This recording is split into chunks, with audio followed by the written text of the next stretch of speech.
How many times have you heard the expression devil's advocate being used? Surely this expression will remind you of a 1997 movie starring the great Al Pacino and Keanu Reeves, along with many other actors, including Charlize Theron and Connie Nielsen. A devilish movie, in the truest sense of the word. A movie in which the character of John Milton, played by Al Pacino, takes us into the depths of the darkness of the soul in a shocking way. The Devil's Advocate is not just a movie, it's also a figure of speech.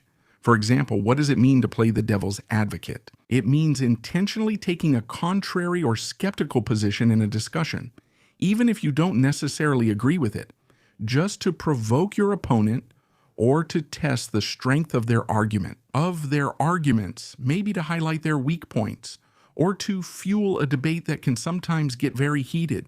But there are also people who have truly played the role of the devil's advocate. Today we're talking about a real devil's advocate. His name was Roy Cohn, and he left his indelible mark on American society from the early 1950s to the mid-1980s. But the echo of his actions and his positions, not just political ones, continues even today. We'll find out why, especially if you use Wi-Fi networks, which are convenient, sometimes publicly accessible, and help you avoid using too much data from your mobile plans. But, of course, there's a catch. There's a downside. There's a possibility of exposing yourself to high security risks, because an unprotected network allows individuals who don't have good intentions to access various information. You might even be doing it right now without realizing it, exposing yourself to a risk that could become very unpleasant. Roy Cohn was one of the most controversial, influential, and also symbolic figures in post-war America's public life and culture of power. His life spans some of the most tense moments in 20th century history, especially American history, the period of the Cold War, McCarthyism, and then yuppie culture. And it intertwines with political, economic, and media circles, where the fine line between respect for the rule of law and the abuse of power has often been so blurred as to become practically imperceptible. His personal and professional journey, marked by fierce ambition, ruthlessness, and also some deep private contradictions, continues to be studied even today to understand the dynamics of contemporary power. Also because Roy Cohn, in the final years of his life, was not only the lawyer, but also the mentor of Donald Trump. But let's try to trace back to his origins. Roy Marcus Cohn was born in 1927 in New York into a Jewish family well connected within the city's power circles. His father was a respected judge, and this ensured that young Marcus had quick access to influential relationships and a certain familiarity with the world of law, as well as with politics, having grown up in this extremely privileged environment. Roy Cohn developed a competitive character and a strong personal ambition early on. After completing his law studies in record time, he rejoined the federal prosecutors team at the New York courthouse, immediately distinguishing himself for two things: determination in achieving his goals and extreme aggressiveness toward his opponents. Roy Cohn was still just a young lawyer when his fame suddenly exploded.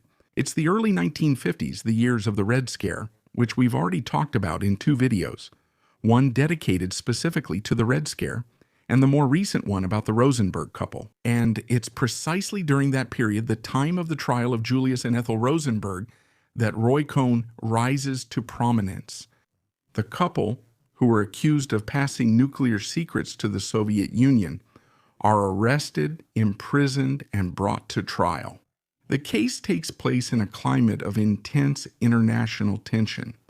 It's perhaps the darkest period of the Cold War, marked by paranoia, the anti-communist paranoia that spreads through the United States like a fever. Cohn, as mentioned at the time, is still very young, yet he is chosen by the prosecution to play a leading role He is the one who contributes to building the case that will lead to the death sentence of the two defendants. Years later, it would be Cohn himself who openly admitted to having pressured the judge and the jury. To obtain an exemplary sentence, Roy Cohn already showed at that time an approach to law that was strongly result-oriented rather than focused on respecting procedures. This episode, the episode involving the Rosenbergs, the way Roy Cohn approached his work within the prosecution. It consolidated his reputation as a capable but ruthless man willing to cross boundaries, even ethical ones, in order to achieve his goal. At that moment, Roy Cohn becomes the devil's advocate in everyone's eyes. But the true peak of his influence is reached with his involvement in McCarthyism itself, one of the darkest and most controversial periods in American socio-political history. After the Rosenberg trial, Cohn becomes the chief legal advisor to Senator Joseph P. McCarthy, the central figure of the anti-communist campaign that dominates the American political scene. During that period, the United States is swept by a real wave of suspicion and paranoia. Public officials, military personnel, artists, film singers, ordinary citizens, anyone can be accused of communist sympathies, even on the basis of flimsy evidence, assumptions, insinuations, not to mention non-existent or deliberately fabricated evidence. One of the main architects of this situation is Roy Cohn himself, who actively participates in the investigations and interrogations, always standing out for his use of extremely aggressive methods. His hearings, both with suspects and witnesses, are conducted in an intimidating manner with the goal of obtaining confessions or publicly putting the accused in a difficult position. His style contributes to creating an atmosphere of widespread fear. A mere suspicion can destroy a career or a reputation, and it doesn't matter if everything later falls apart in the face of clear lack of evidence. McCarthyism, during that period, is not just a political campaign. It is a social phenomenon that deeply affects American culture. It limits freedom of expression, the one even guaranteed by the First Amendment of the Constitution, and fuels widespread self-censorship. One of the most significant episodes of this period is the clash between Senator McCarthy's team and the United States Army. It's an episode that goes down in history as the 1954 Army-McCarthy hearings. On this occasion, Roy Cohn is accused of exerting undue pressure to obtain special treatment for one of his associates. The hearings are broadcast on television and followed by millions of Americans. They become a crucial moment, we could say a turning point. The public, directly observing the methods used, begins to perceive Senator McCarthy and his entire entourage as a group of political hacks, lacking scruples, lacking morals, and in some ways, abusive. There is a question that is asked to McCarthy live on national television. Don't you have, Senator, a sense of decency? That very question, which makes millions of Americans glued to their television stop and think, causes the end of McCarthy's career, his decline, and, along with it, the dismantling of McCarthyist politics and his team. A team that falls apart because even Roy Cohn loses the central role he had managed to carve out for himself within the corridors of power in Washington. But the end of that political experience does not also mark the end of Roy Cohn's influence in the United States legal system. Back in New York City, Cohn manages to reinvent himself as a lawyer and builds an enormously successful career.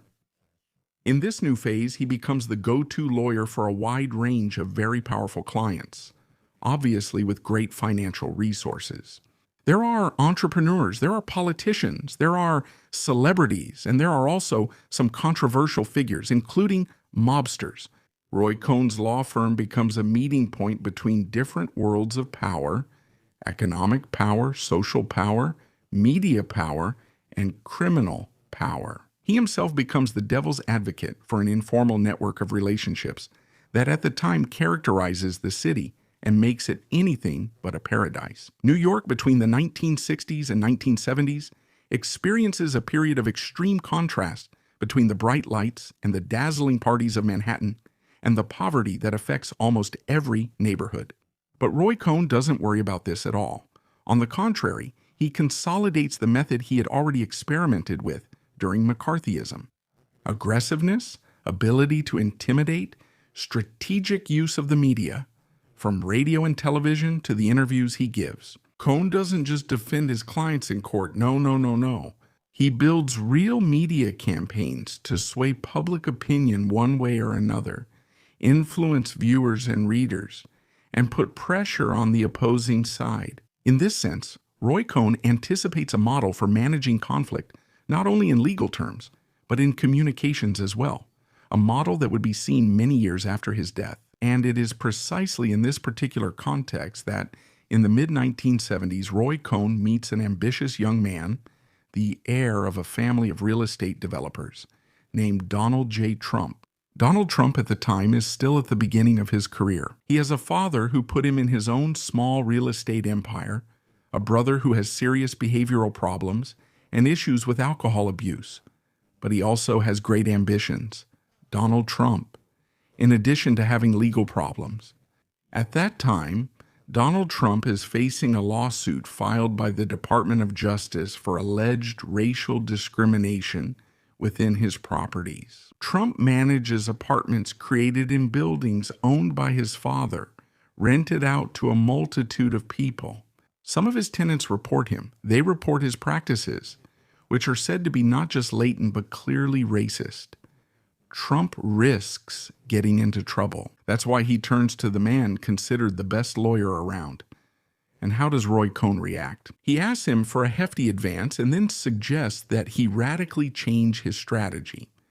Instead of defending himself passively, Roy Cohn suggests that Donald Trump counterattack, accuse the municipality, and turn the trial into a public battle. This approach has a profound impact on Trump, who learns three things from Roy Cohn.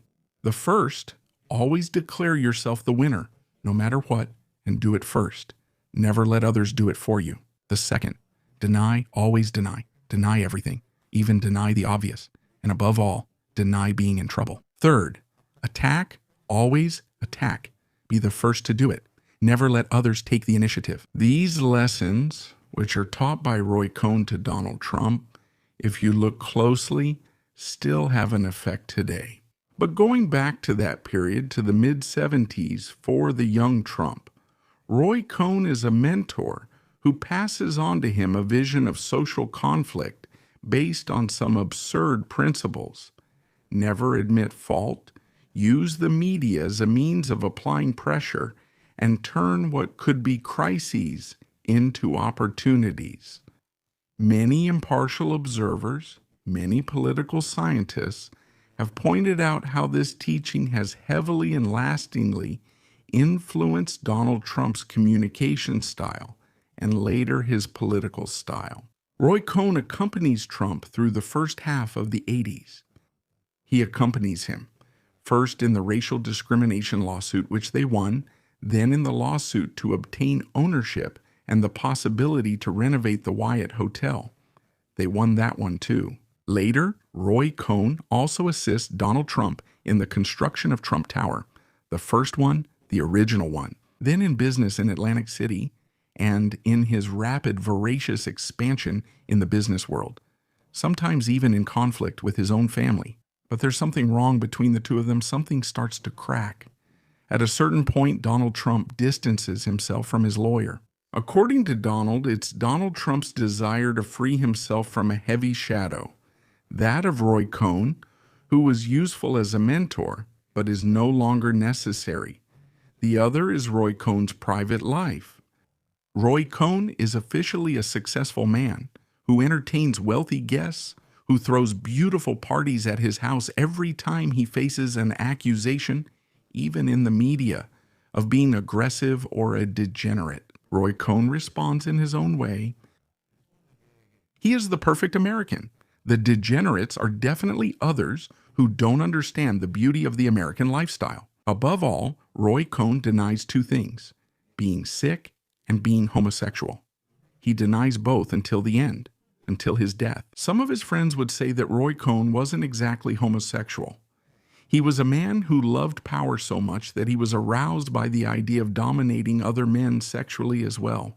All of this is constantly denied also because between the 1950s and the late 1970s, especially in public administration circles, homosexuality in America was seen as a plague, as something socially unacceptable or even forbidden and subject to censorship. Roy Cohn knows the identities of homosexual judges and officials and constantly blackmails them to get what he wants at home. He always does whatever he wants. He builds a completely opposite public image for himself. He even goes so far as to indirectly participate in the persecution of homosexual people. He did it during McCarthyism, and he does it again in the 60s and 70s. Roy Cohn is a complex man. He is a man who contributes to repression when, if you look closely at his excesses and his lifestyle choices, he himself could have been targeted by that same repression. In the 80s, Roy Cohn contracts HIV and develops AIDS. But even in this case, he publicly denies the truth. When his lover gets sick, he forces Donald Trump to give him a well-paid job and luxurious accommodation inside Trump Tower. Accommodation from which this person will be evicted shortly before dying. Roy Cohn himself, when he starts showing the first symptoms of the illness, publicly claims to be suffering from liver cancer. It's something horrible but socially acceptable. The denial of that illness reflects the social stigma of the time. A time when AIDS was seen as something distant, associated with the poorest classes and with the most degenerate parts of society, groups that were meant to be pushed to the margins. But it's Roy Cohn himself who ends up marginalized.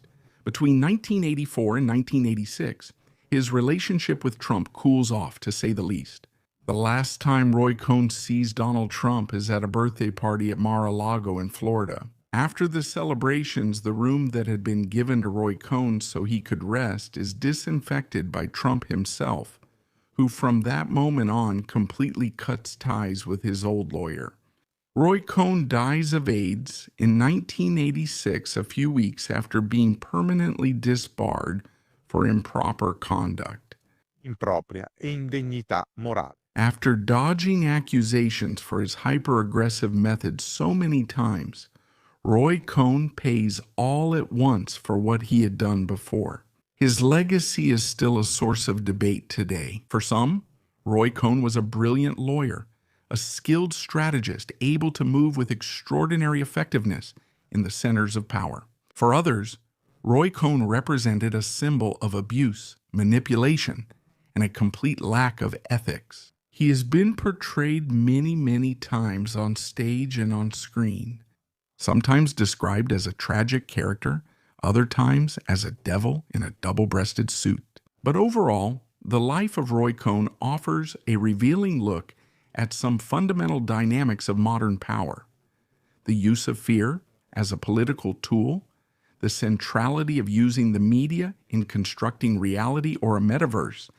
and the possibility of turning conflict into a form of psychological domination. His influence, both direct and indirect, is still visible today, not only in what Donald Trump does in the White House, not only in the methods Donald Trump uses in daily communication. Roy Cohn inadvertently set the pattern for aggressive, disturbing, and intimidating behavior, and he has become a key figure for understanding the present and perhaps even the future of political communication. Roy Cohn, the devil's advocate, the one who sent Julius H. Rosenberg to the electric chair, the one who built and shaped the myth of Donald Trump, embodied in himself the darkest and most contradictory face of America. And if today we see trials conducted like shows, if today we see abuses condoned and judged as more or less acceptable, if today we see a certain way of behaving even in politics, we owe it to him, and we certainly can't thank him for it.